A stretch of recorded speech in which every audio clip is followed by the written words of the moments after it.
Hello, hello, hello. Welcome back to chemistry. Today we're going to be learning about gram formula mass, or it's also called molar mass.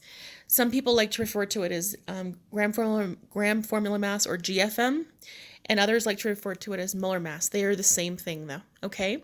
I'd like to remind you that you need your periodic table and you need a calculator. All right, so go ahead and get those ready along with your notebook so you can take some notes. So why do we need to learn this? Why is this important? Well, we know that 1 mole of an element equals its mass. So for 1 mole of magnesium weighs 24.31 grams. And 1 mole of lithium is 6.94 grams. So 1 mole of an element weight is equal to its atomic mass. But what happens when we need to work with compounds, the way we normally do in chemistry? Well, we need to break it up. Okay, so here's my first example. Water, nice and easy. We have 2 hydrogens and 1 oxygen. So if you set it up in this nice little chart method that I have here, it will be nice and simple, and you should hopefully make less mistakes, because a lot of mistakes can happen here and that will affect your total calculation, especially when we're doing mole conversions and stoichiometry. Okay, so set it up neatly to make less mistakes. So here, on this side, we're going to list how many elements we have. We have hydrogen and oxygen from water, hydrogen and oxygen. And here we have number of atoms. We have 2 hydrogens here, so I put a 2. We have 1 oxygen, so I put a 1. Then we do multiplication symbol, and here we put the weight. So hydrogen is the weight of 1.01. When you round it, 1.01. The 7 goes up to a 1 right there. And oxygen, with the weight, the mass, 15.999, which you can round up to 16. Okay, so that's where I got these numbers from the periodic table. Once you have these all set up, you carry out the multiplication. So 2 times 1.01 equals 2.02. 1 times 16 is 16. Once you do that, you add these guys up. So 2.02 plus 16 is 18.02, and that is the molar mass of water. So what is that actually saying? It's saying that 1 mole of H2O, water, has 6.022 times 10 to the 23rd molecules in it. Molecules. And that equals, and that weighs 18 point, let me move this over for you, 0.02 grams per mole. So 1 mole is this many molecules, and that many water molecules weighs 18.02 grams.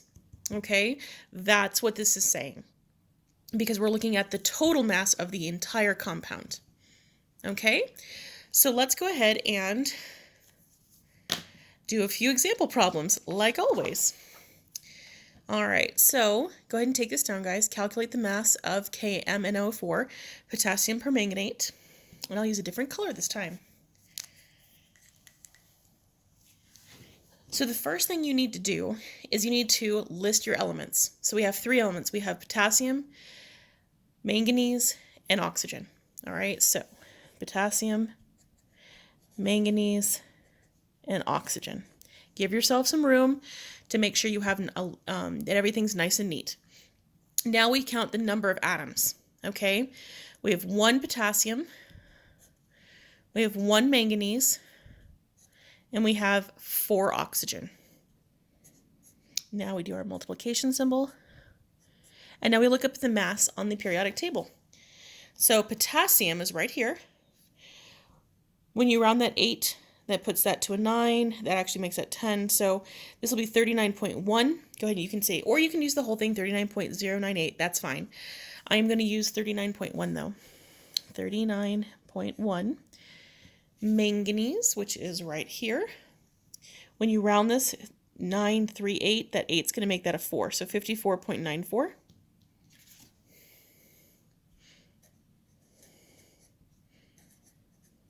And oxygen is 16, okay? Now we carry through the multiplication. 1 times 39.1 is the same. 1 times 54.94 is the same.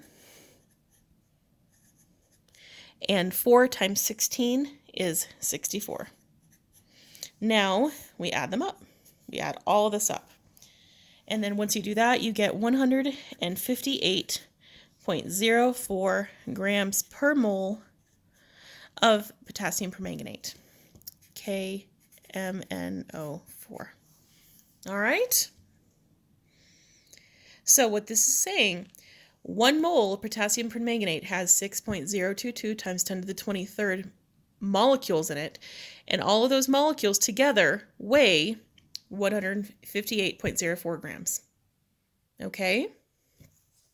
Let's do another example. I'd like you guys to try this one on your own in your notebook. Okay? So calculate the molar mass of calcium hydroxide. Try to do that. Pause the video and practice this. All right, I'm going to assume you guys did that. All right, so let's go ahead and do this. So first things first, you need to remember that with polyatomic ions that have a number outside of the parentheses, that number distributes to everything inside the parentheses, not calcium, but the hydroxide. So this 2 will distribute to the oxygen and the hydrogen. That means we have 2 oxygen and 2 hydrogen, okay? This only distributes to what's inside the parentheses. All right, so let's go ahead and do this. So we have 3 elements. We've got calcium, oxygen, and hydrogen. Let's go ahead and list them. Calcium, oxygen, and hydrogen. All right. We have 1 calcium. That 2 distributes, 2 times 1, we have 2 oxygen.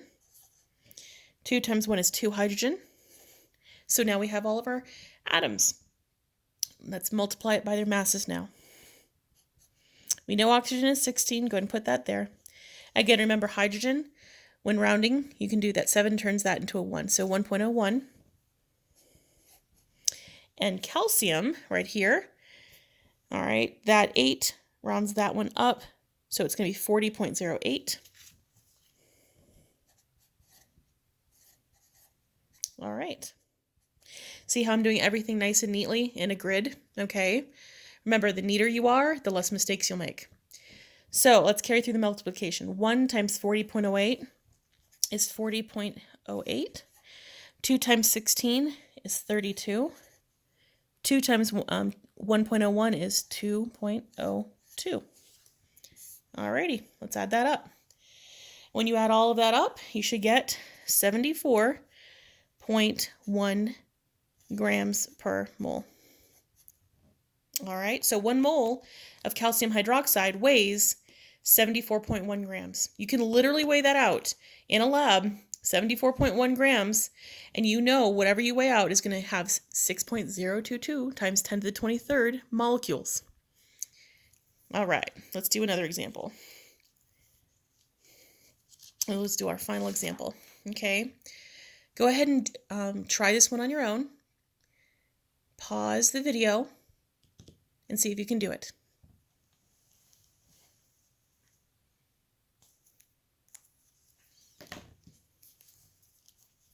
All right, I'm going to assume you did that, okay? So let's remember that 3 right outside of ammonium, that's going to distribute to what's inside these parentheses. Not phosphate, nope, just here. So the 3 will distribute here, and it'll distribute here, okay? That does not go to phosphate, just to ammonium. All right, so we have 4 elements here. We have nitrogen, hydrogen, phosphorus, and oxygen. So let's go ahead and put those there, list them out. Okay, so how many nitrogens do we have? 3 times 1, that is 3 nitrogen. 3 times 4, that's 12, so we have 12 hydrogen. We have 1 phosphorus, there's nothing on the outside of here, so 1 phosphorus and 4 oxygen. Put our multiplication symbols.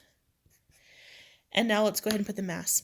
So nitrogen, that's 7, we'll round this, this up to a 1, so 14.01.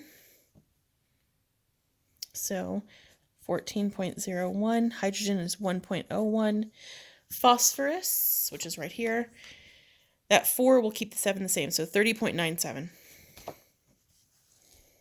30.97, and oxygen is 16. All right, Let's carry out the multiplication now. 3 times 14.01 is 42.03. 12 times 1.01 is 12.12. 1 times 30.97 is the same. And 4 times 16 is 64. All right, let's add those guys up. Once you add all of them up, you should get 149.12 grams per mole of ammonium phosphate.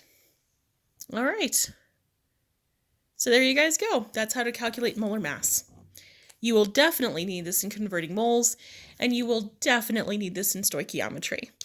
But understanding how to calculate molar mass is very important. Remember, just keep everything nice and neat. Show your work so you don't make a mistake. All right? Thanks for watching, guys.